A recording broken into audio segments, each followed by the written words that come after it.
Hello, everyone. Welcome back to yet another political episode. We are starting out with breaking news that the oldest president, Paul Biya, has won re-election. The oldest president and the world's oldest world leader.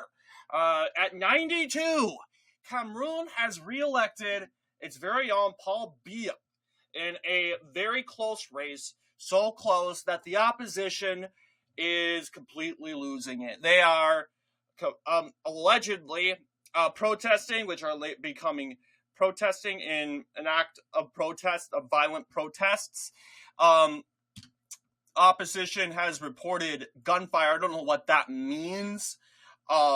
We can read a little bit. All I can tell you, there's absolutely no reason to believe that there are not actual guns being used, because this has been an election which over the last couple 10, 15 days we've been waiting. Acts of violence have occurred. Multiple deaths has been resulted because of this disputed election. The day of the election, the opposition leader who was running against Paul Biya, Tisat Roma, declared himself the winner. Okay? Well, we know that President Trump in 2020, he declared himself the winner in 2020, but ultimately, that turned out to be the other way around, allegedly. But this guy, I don't know how he's taking it, because he has been a little bit more rambunctious compared to President Trump, and I have reason to believe, because this is a third world country. We're talking about Cameroon. It's a country embroiled with conflict, specifically in the north. So, of course, the instability is quite high in Cameroon. But, yes, Issa Teroma is, of course, he is not taking it well. He demanded Paul Biya to concede with zero evidence of Paul Biya with losing. And you have, let's be honest, let's see here. Imagine this. Paul Biya was only winning 10%. So really, you could have reason to believe that, hey, Paul Biya, he was going to lose. But then again, a lot of people thought he was going to lose due to his age, because then again, you have a 92-year-old president running. But then again, he's quite popular. In 2018, he won by 71.28%. And now, although his popularity went down significantly, more reason because mostly due to the fact that Paul Biya is old, okay? He's old, he's 92, and you would think him being 92, really, he's Cameroon's second president. He assumed office in 1982.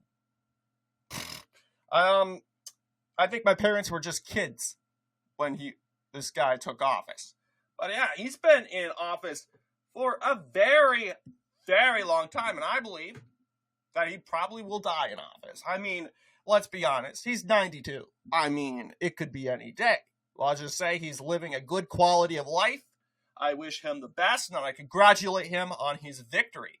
But ultimately, I think it's going to get escalating even worse, because Paul Biya has been declared the winner, and he's been declared the temporary winner 3 days ago. And for the time being, until we had enough evidence to suggest that Biya did win the election, Biya extended a gesture of gratitude to the opposition, suggesting that Issa could be the prime minister, but Issa turned that down very quickly.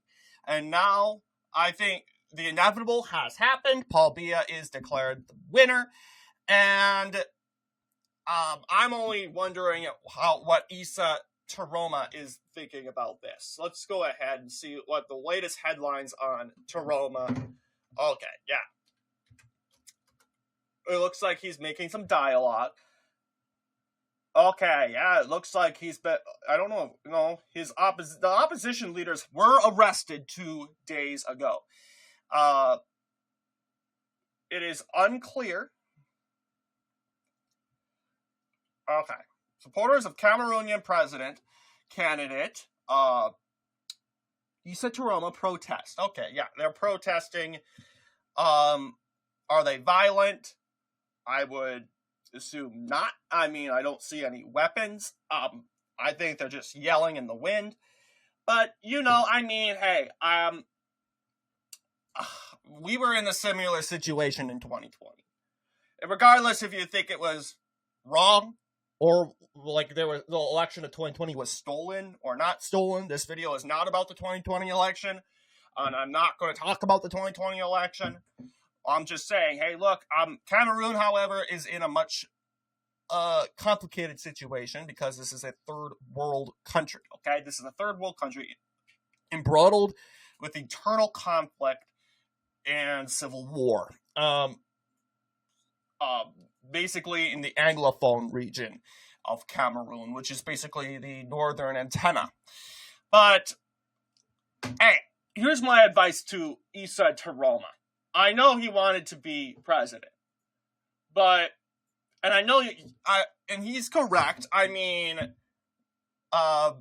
you are electing skeletons to run your country, and that's not, I mean, let's be honest, we haven't talked about the Ivory Coast yet, and their president's also old, and he's been in there forever. So I agree with the logic of Issa Taroma, but then again, you got 35.19%. That's something to take home. You got 1 million votes.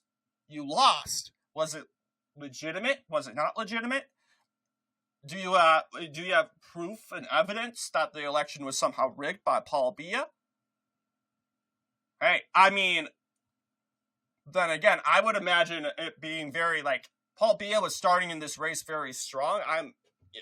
You would imagine that his age would hold him back, but not by him carrying 10.41% is a long shot. You really thought that Paul Biya was going to win by 10.41. That's a stretch. It really is a stretch to assume that. The last couple pollsters, it has shown that significantly. And I don't know who Maurice Kamto is, but I could imagine that Paul Biya, that Issa somehow was, let's see here. He comes from the Cameroonian Salvation Front. It's more of the center. Now, Paul Biya's party is a big tent political party, a populist, social conservative, or nationalist political party. So really, you have two parties, two candidates. That's really not really neither left or right, as you see here. But yeah, I mean, I would have assumed that Issa Taroma would have won because of the polls. But then again, you can't trust polls, especially polls from Africa, okay, and third world countries. And then again, Paul Biya, I would imagine, I mean, Issa Taroma would have been a second option, mainly because Paul Biya is very old. And a lot of Cameroonians, a lot of them see age as a potential issue. And that's why, I mean, looking at the previous opposition candidates, you had Maurice Kamto, who comes from the Cameroonian resistance movement in the 2018 election, and Cabral Lebi, they ended up pulling off what looks a very poor performance. They couldn't crack 1 million. But hey, look, you said to Roma, you cracked 1 million. I suggest that in order to prevent yourself from, you can run again, but not when you continue to act like this. I mean, let's be real. Let's be real.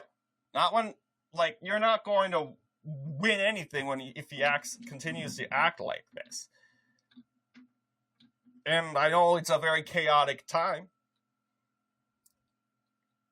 but I mean, you can run again in 2032. I know it's a long ways away, and it's a pain. But by that time, I think you'd be favored. But you're killing your chances for 2032 by throwing your arms in the air and getting all angry. I mean, hey, unless you have legitimate evidence of actual fraud, I don't see how Paul Biya would have lost. He's a very popular president. He's been in there forever. But apparently Cameroonians are fine with that. It tells me the state of their country, despite civil war, a lot of Cameroonians like their leadership. But anyway, what do you guys think in regards to this video? Let me know down below. And as always, I'll see you all in the next political episode.